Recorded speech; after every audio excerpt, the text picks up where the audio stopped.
Karya bakti kemanusiaan TNI oleh Satuan Kodim 0607 Kota Sukabumi dengan bantuan tenaga sukarela dari anggota Koramil 0607 11 Cibadak Kabupaten Sukabumi di RT 001 RW 11 Desa Sarampak, Kecamatan Cugenang, Cianjur. Menurut Serda TNI ISEP anggota Koramil 0607 11 Cibadak Sukabumi mengatakan, karya bakti kemanusiaan pembongkaran rumah mempercepat dengan standar kerja TNI dan diharapkan bantuan ini bisa sedikit membantu psikis korban dengan semangat bersama TNI.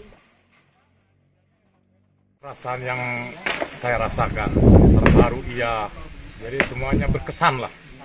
Sekalipun saya capek berkeringat karena kami tugaskan dengan ikhlas, jadi tetap kekuatan kami 5-5 dengan tidak melupakan faktor keamanan.